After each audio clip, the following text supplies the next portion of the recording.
Hola, ¿cómo están? Soy Ángel Luis Fernández y esto es A1. Bienvenidos.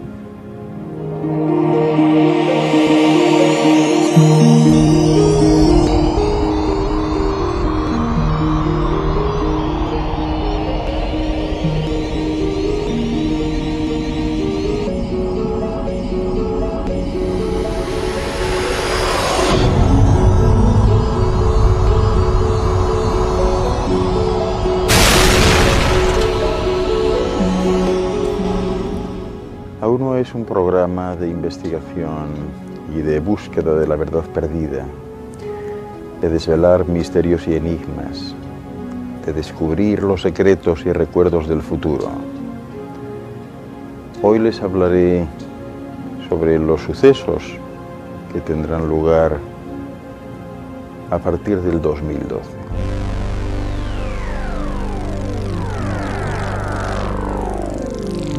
La constelación de las Pléyades está compuesta por varios sistemas estelares, varios sistemas solares.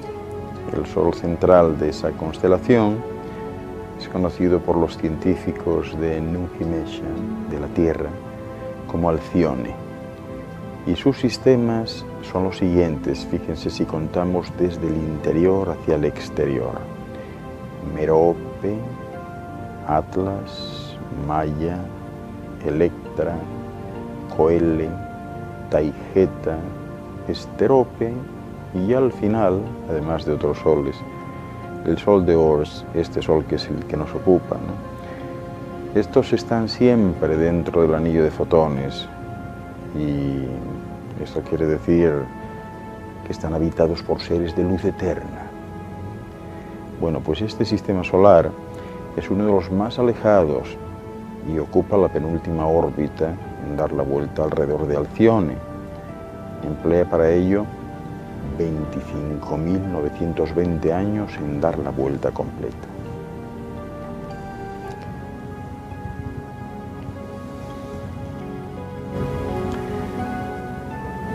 El sistema de Ors se está acercando a una gran iniciación. A Nuji-Mesha la va a rodear muy pronto un halo dorado al entrar en una vibración más elevada. Está pasando muy rápidamente, ¿verdad?, de una densidad a otra. Y esto tiene que tener lugar necesariamente según atraviesa el anillo de luz, ese anillo de fotones de Alcione.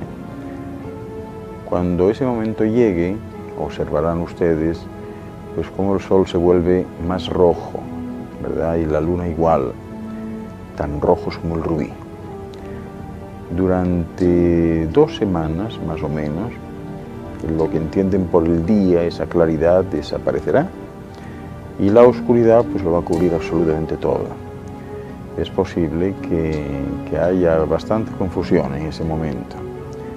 El oxígeno se va a reducir durante un periodo muy corto de tiempo y a este seguirán otros de gran humedad, de mucho calor, y también lógicamente se ampliarán las zonas de gran sequía, alternándose con otras muy húmedas al contrario, ¿verdad? Todo cambiará sobre la superficie de la esfera, pero no se tratará del fin, tal y como preconizan muchos profetas, ¿verdad?, sino tan solo de una sublimación, de una mejora. Bueno, pues tras el umbral, al acceder al anillo, van a aparecer 3 áreas o 3 momentos, ¿verdad? Primero, entrará la Tierra en lo que se denomina la zona neutra. Esto tarda aproximadamente pues, unos 5 o 6 días, incluyendo unas 72 horas aproximadamente de oscuridad total, es decir, 3 días de tinieblas absolutas. Luego se pasará a la parte principal o central del anillo en sí, en la que se experimentará una luz de día permanente, o sea, 24 horas diarias, todo luz. Este viaje normalmente pues, viene a durar unos 2000 años, el atravesar el cinturón de fotones, y termina cuando el sistema solar pues, sale por el otro lado del anillo, cruzando la siguiente zona neutra por un periodo de otros 5 o 6 días. Bien, la llegada al anillo fotónico pues va a causar una gran expectativa y una gran convulsión en todo el sistema solar. Y para ese momento crucial habrá tres fuentes de ayuda. La primera es la de los auxiliadores espirituales y los ángeles que provienen de muchas dimensiones.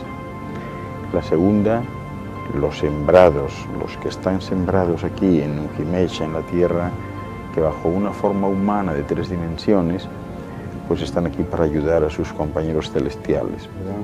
Y la tercera es la malla de protectores energéticos alrededor de la esfera, que en este momento es doble y que dentro del programa Avstar, pues tiene por objetivo no solo proteger la esfera, sino minimizar la actividad sísmica. Pero claro, ustedes saben cómo se forma el anillo de fotones. Se lo voy a explicar muy sencillamente. El anillo fotónico se forma por la escisión de electrones de una matriz radioeléctrica y es parte de un grupo de energías condensadas de dimensiones muy altas que corren pues en forma de correas energéticas o donuts, algo parecido a donuts o neumáticos, ¿verdad? Que salen del centro de la galaxia o del gran sol central o grupo de soles centrales en el centro de la galaxia y que van en todas direcciones. Bueno, pues una de estas bandas energéticas fluye de la constelación de Leo a la constelación de Acuario y parte el año platónico en 2 noches galácticas y 2 días galácticos. Los días galácticos se suceden, por tanto, en los signos zodiacales de Leo y Acuario. Claro está, vistos desde la perspectiva de este sistema solar. Estas energías producen cambios a nivel subatómico en todos los reinos manifestados, ¿verdad? Y así tengo que decirles que el sistema solar ya no será el mismo. El cambio afecta a muchas dimensiones. Igualmente tendría que decirles que la galaxia entera está siendo bombardeada por energías cósmicas o por rayos cósmicos que la afectan igualmente y que toda la creación conocida en tercera dimensión en este universo pasará gradualmente a la cuarta dimensión y así sucesivamente. Los paquetes resistivos que no desean el cambio implosionarán a otro sistema solar, a otro sistema estelar o a otra creación apropiada para su evolución en la tercera dimensión.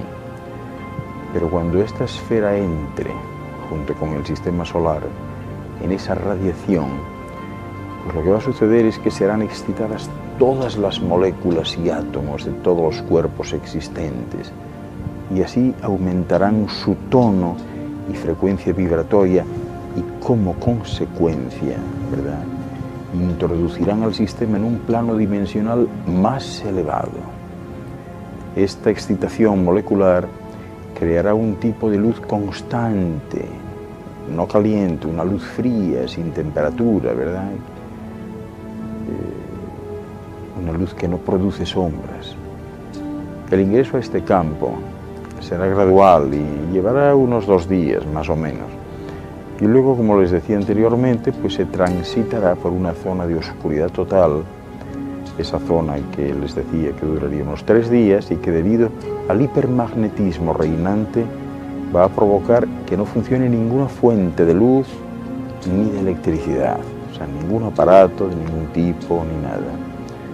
Así pues, en medio de esta oscuridad total, se producirá una lluvia de estrellas como consecuencia de la modificación repentina de la radiación solar y de la excitación molecular de la atmósfera, pues al entrar en contacto con este anillo fotónico. Y a partir de ese momento se despertará una esfera totalmente iluminada durante las 24 horas del día y esto va a durar 2160 años exactamente. El día perpetuo será consecuencia de la propia radiación y ya no va a depender del sol para tener luz de día, ¿verdad? Si la Tierra ingresa en el cinturón antes que el Sol, se producirá un fenómeno parecido al de un incendio planetario. Toda la materia parecerá más luminosa, pero solo será un fenómeno visual. Es en esta edad de oro, o reino de la luz dorada, ¿verdad?, en donde el ser humano podrá realizarse plenamente.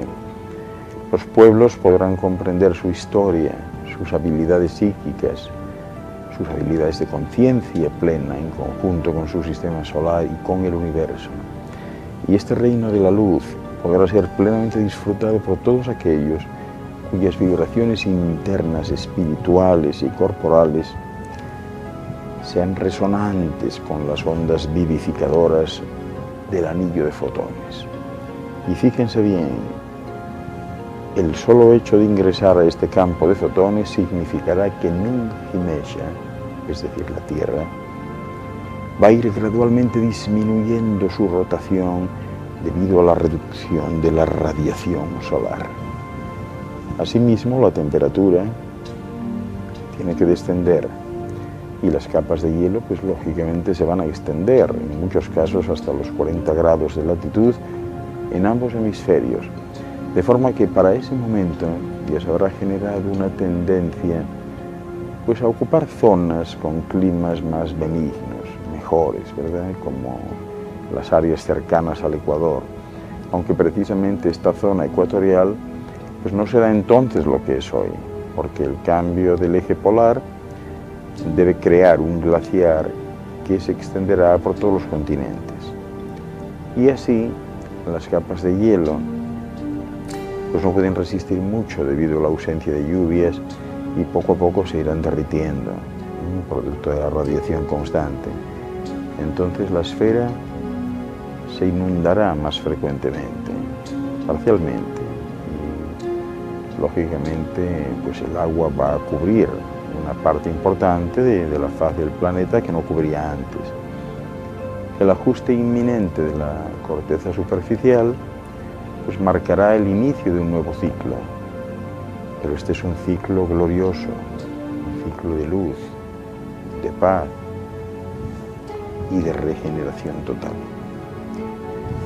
No se me muevan, que todavía tengo mucho que comentarles de este tema. Hasta ahora.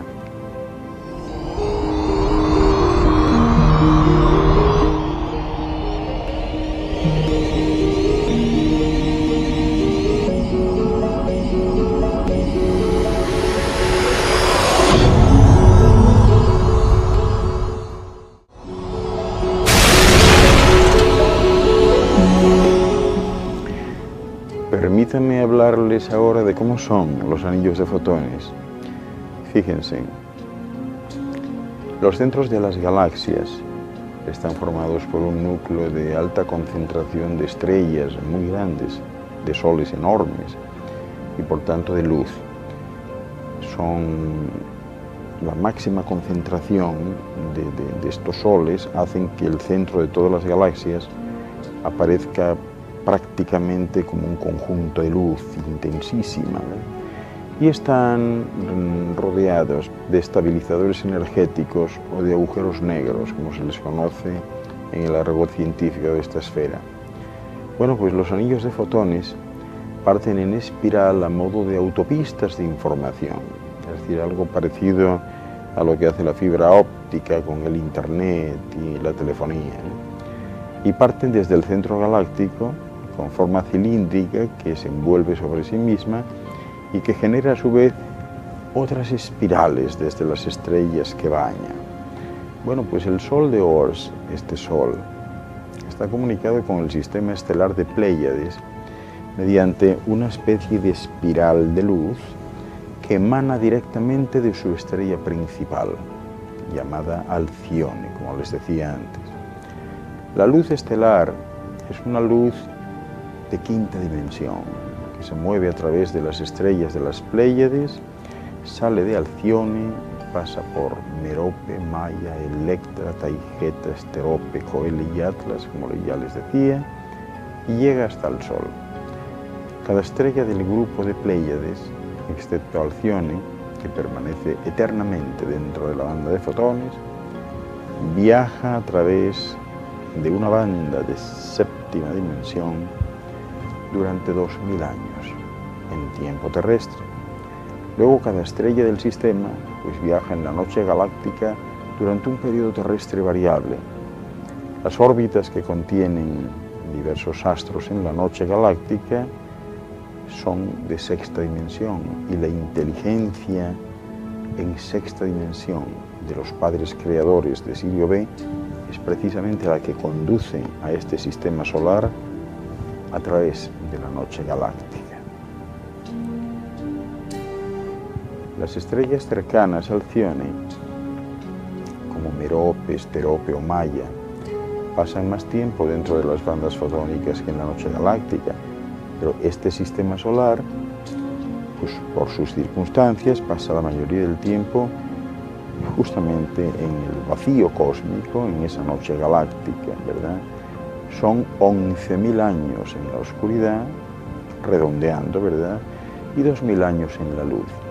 Ello significa que varios miembros del sistema solar se vuelven muy densos mientras viajan por la noche galáctica y esto genera experiencias que se agrupan bajo el concepto del karma, entendiendo por karma una serie de un conjunto de sentimientos que buscan un modo de expresión, creando así las acciones que conocen en tercera dimensión. Bueno, pues los astros que viajan en las bandas fotónicas no se vuelven tan densos, al contrario, se vuelven más livianos y más multidimensionales. Al final el resultado es que la acumulación de luz limpia los cuerpos, ¿verdad? Los cuerpos emocionales, e intensifica la vibración en los cuerpos físicos. Cuando se está en este estado de conciencia, se intensifican los sentimientos, pero estos sentimientos son meros impulsos que les guían para que se queden en su centro. La inteligencia de la noche galáctica, dentro de la oscuridad y lejos de la espiral pleiadiana, pues contiene las formas de los discos horizontales de cada estrella pleiadiana. Estos discos se componen a su vez de 12 divisiones cada uno, que causan la densidad y que crean la historia dentro del gran ciclo del tiempo. Si fuese de otra forma, ¿verdad?, solo habría nacimiento, vida y muerte, pero la memoria cíclica no existiría tal como sucede con los animales. Tiene que existir, ya comprenderán ustedes, un tejido de memoria creativa.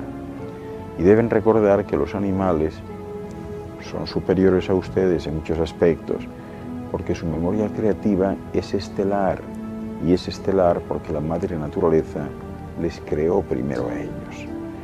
La Vía Láctea es un río de animales. Estos tejidos atraen a estrellas que crean mundos mediante la geometría sagrada, mediante campos morfogenéticos y matrices que generan aún más ejes verticales. Y eso sigue y sigue. Y si son capaces de imaginárselo, también Maya, la Tierra Ungimecha, tiene también un disco con 12 divisiones. De modo que esos donuts de luz fotónica procedentes del centro galáctico son autopistas de información que distribuyen las energías vivificadoras del universo central, utilizando para ello la gran malla cósmica de los soles, que actúan como radiofaros o como reflectores. Estos haces de luz estimulan la curiosidad, los deseos de unión, de apareamiento, de expresión de los dos extremos de la dualidad.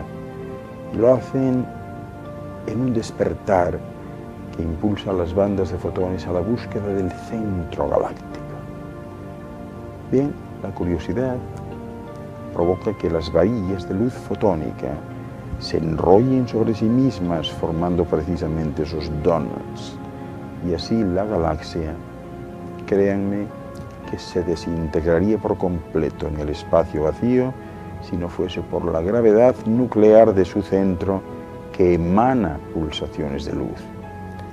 De este modo, desde el equinoccio de primavera de 1987 hasta el solsticio de invierno de 2012, la vida biológica se está armonizando con la inteligencia divina, de tal manera que el cuerpo emocional de Nungi Mesha pueda soportar el próximo orgasmo galáctico, un orgasmo que habrá de ser lo suficientemente fuerte como para que pueda diseminar vida por la periferia de toda la galaxia. Imagínense por un momento este sistema solar como un disco en cuyo centro está el Sol y todos los planetas giran alrededor de él. Este disco se divide en 12 zonas, las 12 grandes edades del zodiaco. Conforme los planetas vayan avanzando y atravesando estas áreas, estas zonas zodiacales, serán capaces de localizar su posición con relación al Sol gracias a la ayuda de las efemérides astronómicas. Por ejemplo, Venus bien puede estar en Leo, Escorpio, Plutón, Sagitario, Capricornio, etc. Bueno, pues cuando el disco solar penetre lentamente en la banda de fotones, el punto de entrada del disco es el punto de comienzo desde el cual se puede trazar una línea imaginaria que divida a este. Así, el punto de entrada, el equinoccio de primavera de 1987 y la velocidad de ingreso muestran que planetas de todo tipo se encuentran ya dentro de la banda fotónica. Estudien ustedes la posición de estas esferas que entran y salen de la sección cada vez mayor del cinturón y ello les proporcionará una lectura perfecta de cómo esta esfera integrará la banda fotónica en el 2012. Este material es bastante complejo y cada vez cobra más y más importancia. Así pues, queda poco tiempo para grandes sucesos, maravillosos sucesos, para el momento de la sublimación de la esfera, de todo el sistema solar y de todos los que viven en el sistema solar. No se me muevan que enseguida regreso. Hasta ahora.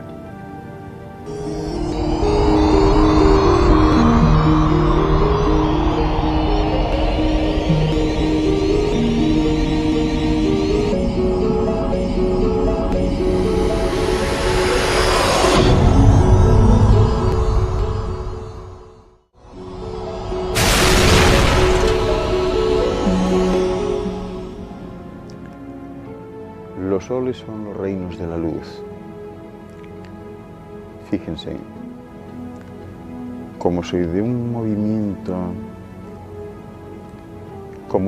movimiento centrípeto se tratase.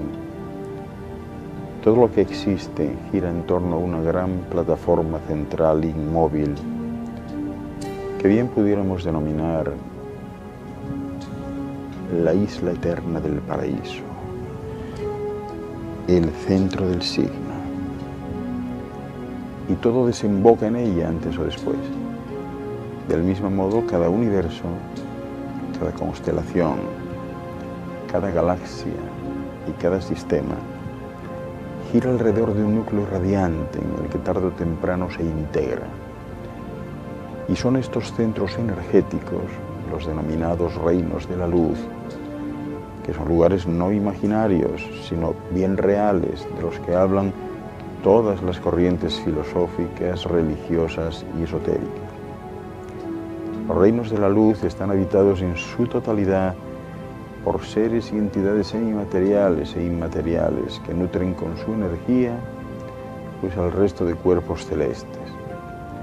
Estos centros energéticos son los que absorben, los que canalizan y amplifican las energías que provienen del inmenso universo central y que la irradian a su vez al resto de esferas, de tal forma que actúan pues como si de grandes espejos se tratase, es decir, reflejan las corrientes energéticas vivificadoras procedentes del absoluto en todas direcciones, en todas las direcciones del espacio. y las dosifican en función de las necesidades específicas de cada sistema, de cada mundo o de cada manifestación diferenciada. Todo el conocimiento universal se transmite a través de la luz, por lo que son estos centros difusores los mayores acumuladores de energías del conocimiento, y son ellos precisamente los aglutinadores de todos los archivos experienciales que corresponden a los seres existentes dentro de su ámbito de influencia. Los llamados soles, ya se pueden imaginar que resultan los principales difusores de estas energías vivificadoras esenciales para todo tipo de vida, así como del conocimiento universal. Y sus moradores son seres de los más altos rangos y niveles de evolución, sean estos maestros, ángeles, arcángeles u otras criaturas de niveles muy altos. En cada uno de estos soles, que muchas civilizaciones llaman cielos, los seres que los habitan utilizan su propia luz para la creación continuada de vida en otras esferas en evolución, pero también tienen la facultad de difuminar o incluso desviar los flujos de luz creadora y transportadora del conocimiento hacia otros destinos mejor preparados para su recepción. Es en estos núcleos energéticos donde habitan los grandes padres de los universos, y es de ellos de donde parten las energías vivificadoras destinadas a rociar esos pequeños mundos en evolución como este, para garantizar su progreso uniforme y estable. De todos modos, existe en los universos también una jerarquía independiente que interconecta cada uno de estos radiofaros espaciales y que conforma una red geométrica cuya estructura constituye la base de sustentación de los nuevos mundos creados, así como el ordenamiento y ubicación de todos y cada uno de los objetos celestes. De estos objetos cuya situación espacio-temporal responde a un orden perfecto que parte de esa isla eterna del paraíso y que se extiende en todas direcciones, sin límite posible. Voy a hacer un inciso.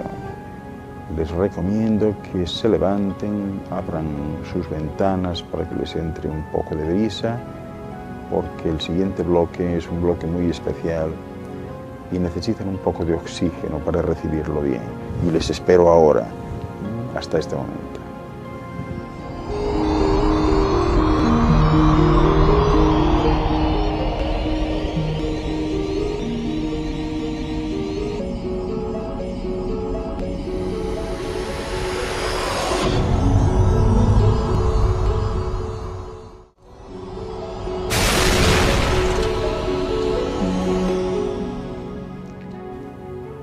Los soles, como ya se imaginan, son los puntos de referencia obligados para la circulación interestelar y para la distribución uniforme de todas las energías vivificadoras y de conocimiento, con una organización que recuerda de alguna manera la configuración de las neuronas en los organismos vivos.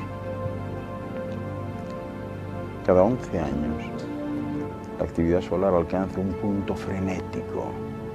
Los científicos de esta esfera denominan máximo solar y que constituye un gran aluvión de energía informativa para ustedes.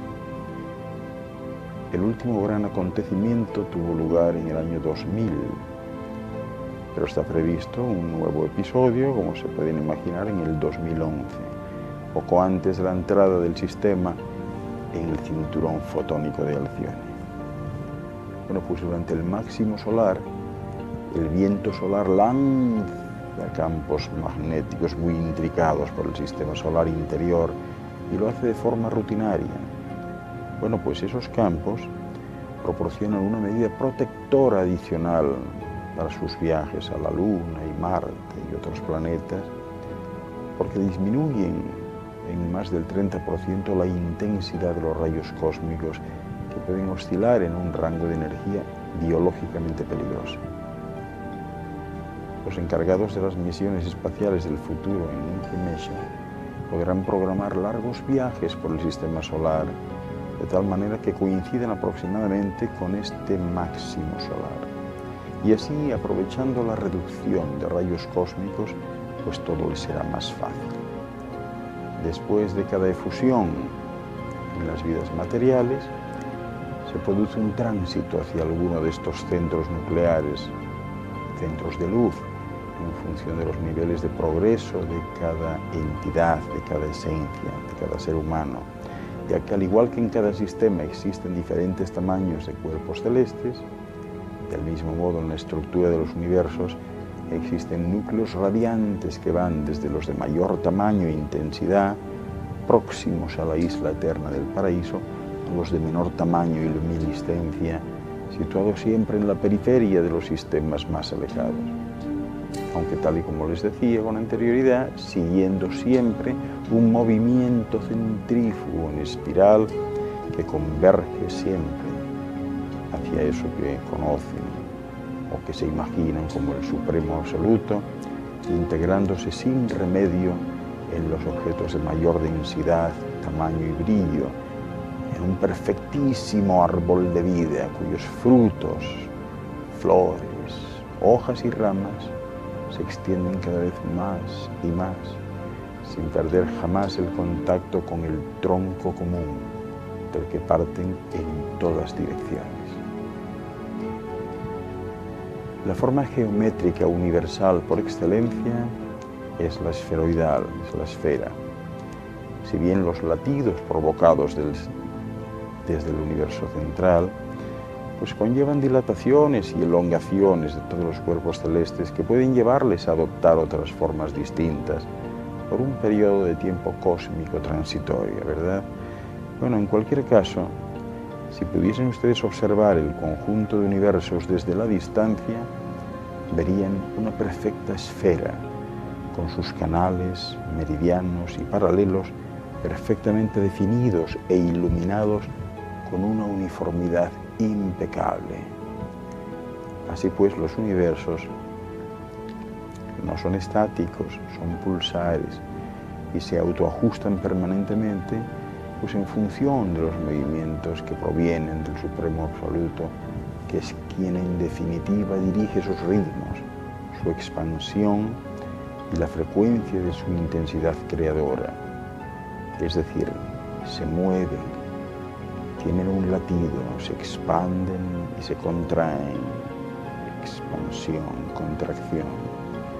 Únicamente resulta inmóvil la isla eterna del paraíso, donde mora el Supremo Absoluto y el Consejo Universal de los grandes padres creadores y los dioses de la naturaleza, un lugar donde no existe el tiempo, porque el tiempo es una dimensión que está íntimamente ligada al movimiento de los cuerpos celestes y que termina y determina todos los ciclos vitales, independientemente de los niveles vibratorios de cada entidad material o inmaterial.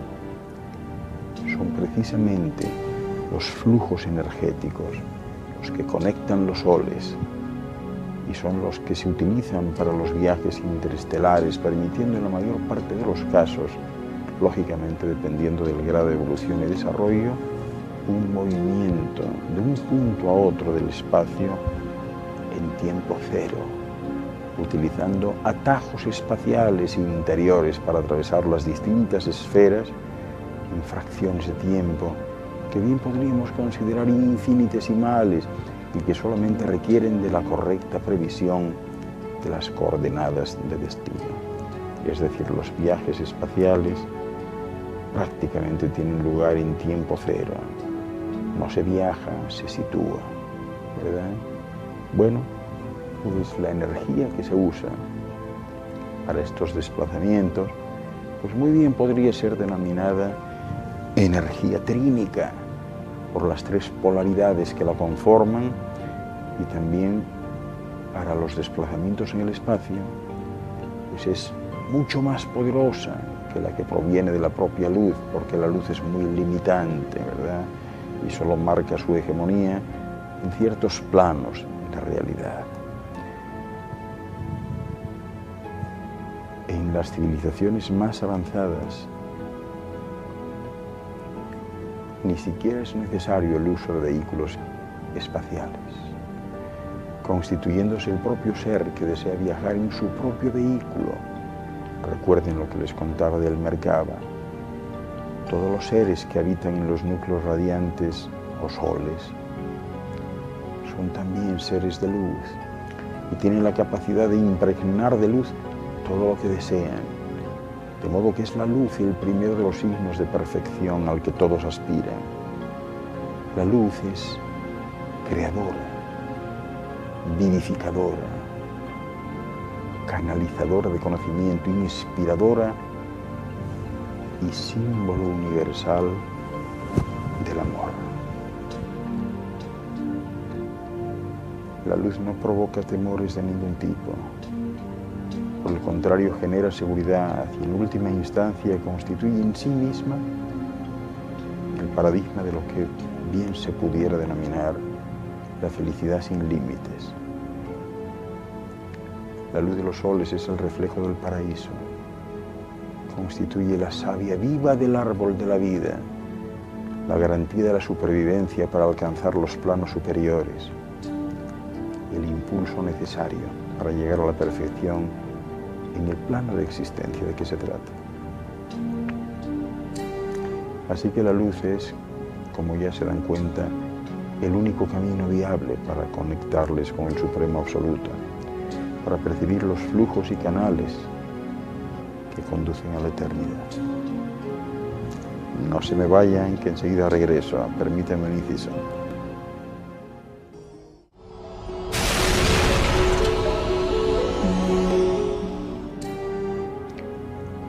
El 2012 marca el comienzo de lo que pudiéramos llamar el proceso de ascensión espiritual de los seres humanos que se encuentren preparados.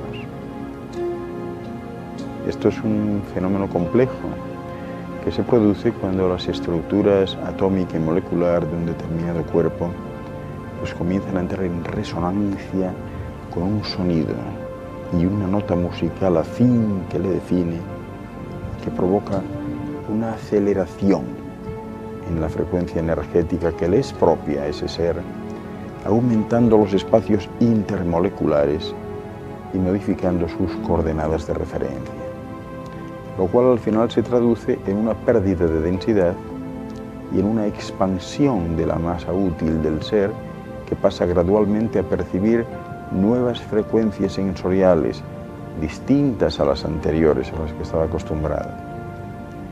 El camino ascensional va acompañado de una serie de cambios físicos importantes, como son la irrupción de nuevos cromosomas a las células de ADN, activación de nuevas hebras en ese ADN, mayor estatura, mayor capacidad craneal, pero sobre todo una expansión de frecuencias sensoriales de muy difícil explicación en esta etapa.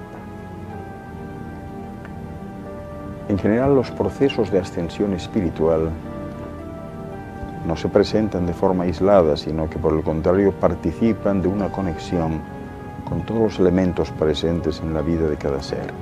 Es decir, tanto la esfera como sus componentes minerales, vegetales, animales y humanos son, por decirlo así, contagiados con el flujo de luz que provoca la expansión inicial, por lo que se trata de un salto armónico en el que está involucrado todo el ambiente circundante. De modo que bien se podría decir que este tipo de progreso se produce de forma global, independientemente de los deseos individuales en otro sentido, y son los canales de luz fría, precisamente como el cinturón de fotones, los inductores principales de este movimiento evolucionista. Fíjense bien, si nos remitiésemos a los comentarios puntuales de un observador cualquiera, este observador muy probablemente se referiría en primer lugar a la iluminación que percibe, que es muy distinta a la que conocía hasta ese momento. El incremento de luz proporciona de inmediato una nitidez inusitada y la aparición de nuevas gamas de colores que van a resultar para esa persona un tanto desconcertantes. Bueno, pues acto seguido se percataría de un importante descenso de la carga acústica ambiental, lo que significa pues una escalada en la percepción de otros sonidos que son de una belleza inenarrable. También resultaría seguramente asombrado de la desaparición súbita de su horizonte vital, de construcciones, maquinaria, tecnología, etc., quedando únicamente en pie ciertas obras singulares derivadas de materiales considerados naturales. Estaría en el camino hacia la cuarta dimensión. Y sin embargo nuestro observador sería consciente de estar sobre su misma esfera de procedencia, aunque curiosamente con el aspecto que ésta tendría hace mucho, mucho tiempo, porque apenas vería construcciones. Habrían desaparecido las carreteras, los medios de transporte, las infraestructuras urbanas, eléctricas, los suministros de agua y gas, de saneamientos, de residuos, etc., para pasar a descubrir estupefacto el majestuoso despliegue de bosques y de ríos, de fuentes caprichosas, de formaciones rocosas y de tantas y tantas especies vegetales repletas de frutas, de bayas, de granos, etc. Y todo ello en una lujuria de colores que mantendría a nuestro observador en una especie de estado permanente de excitación y de asombro. Seguramente nos diría, si quisiese establecer una analogía, que todo lo que le rodea le recuerda vagamente la descripción del paisaje de aquellos cuentos antiguos infantiles de la infancia, plagados de hadas, de duendes y de princesas. Y otro aspecto que le dejaría boquiabierto, ¿saben cuál es? ¿O cuál sería? La percepción clara del pensamiento ajeno, que convierte al resto de seres en seres virtualmente transparentes para él. Además, le divertiría comprobar cómo sus propios deseos se transforman sin esfuerzo en realidades tangibles, sean del tipo que sean, de índole material o inmaterial. En cuarta dimensión, esta persona se imaginaría una manzana y un instante después aparecería suavemente en su mano. Le ilusiona visitar las tierras bajas de Egipto y percibe el típico cosquilleo de adormecimiento para su recomposición material en el lugar de destino. Quiere visitar los mundos subacuáticos y al abrir sus ojos se encuentra surcando los fondos marinos a gran velocidad. Y lo mejor sin problemas de respiración ni de presión, y así sucesivamente. En fin, el 2012 ya está muy cerca. Siempre se ha hablado del 2012. Porque fíjense que incluso de acuerdo al calendario maya, el fin de los tiempos para algunos tendría lugar ese 21 de diciembre del 2012, tomando en consideración que este calendario tallado en piedra pues tiene más de 1000 años, no deja de resultar interesante reflexionar sobre los conocimientos de esa civilización precolombina mesoamericana, ¿verdad?, que están disponibles en este momento, como ya saben, por medio de la arqueología, de la astronomía y hasta de la tecnología electrónica. La información contenida en las inscripciones del calendario maya, pues bueno, delinean supuestamente la conclusión de la historia humana a tomar esa fecha contemporánea como una fecha crucial. Porque aunque los mayas tallaron el calendario en piedra, se conoce entre los círculos académicos que los fundamentos astronómicos de ese calendario provienen también de otras civilizaciones más antiguas. A estas civilizaciones antiguas responsables por el desarrollo de la astronomía y las matemáticas en los tiempos precolombinos e incluso precristianos, se les conoció con el nombre de Olmecas. Y se estima que estos Olmecas vivieron en el área de la península de Yucatán durante el milenio antes de Cristo, y que ya desde entonces los astrónomos de esa civilización estaban observando los cielos en búsqueda de respuestas. Y fue precisamente durante esa época, basados en sus observaciones de los movimientos de los astros en el firmamento, que aquellos sabios desarrollaron los fundamentos para ese calendario. Y sin embargo no fue hasta más tarde, durante el primer milenio después de Cristo, que los conceptos astronómicos de los Olmecas fueron tallados en piedra por otra cultura posterior, la de los mayas, o más exactamente la de las tribus aledañas a los mayas, a la civilización maya, que conservaron los conocimientos científicos y matemáticos de la primera civilización mesoamericana. Ahora bien, se preguntarán ustedes, ¿cómo es posible que se tenga entendimiento de este calendario escrito en jeroglíficos raros, ¿verdad?, pertenecientes a otro idioma? ¿Cómo se llegó a la conclusión de que el último día de estos tiempos será en el solsticio de invierno del año 2012 de esta era cristiana? Bueno, la historia del descifrado de los enigmas del calendario pues es casi tan interesante como la misma historia del calendario. Desde el tiempo en que el ciclo del calendario maya es conocido, todavía se practica en muchas comunidades indígenas del sur de México, de Guatemala y de Belice, donde la tradición se ha seguido manteniendo por vía oral. Se sabe que existen dos tipos de calendarios. Esto a modo de recordatorio. Uno cotidiano, que era conocido como el de la cuenta corta y que marcaba el año de 584 días, que era una especie de combinación de los ciclos de la Tierra y de Venus alrededor del Sol, y el otro, el calendario mágico, más conocido como el de la cuenta larga, y que marcaba los ciclos y las eras de la humanidad. Pues bien, el calendario de cuenta larga es el calendario más interesante de los dos, porque además de estar ligado a los mitos de Mesoamérica de antaño, pues también es el que marca el final de los tiempos o de esta era. Y entre los arqueólogos modernos que han estudiado esta cultura maya, pues uno de los más importantes y prolíficos del siglo XX, al que me debo referir, pues fue el británico Sir J. Eric Thompson. Por medio de sus estudios de la cultura maya, Sir Thompson logró relacionar el calendario maya de la cuenta larga con el calendario gregoriano que se usa hoy en día en Occidente.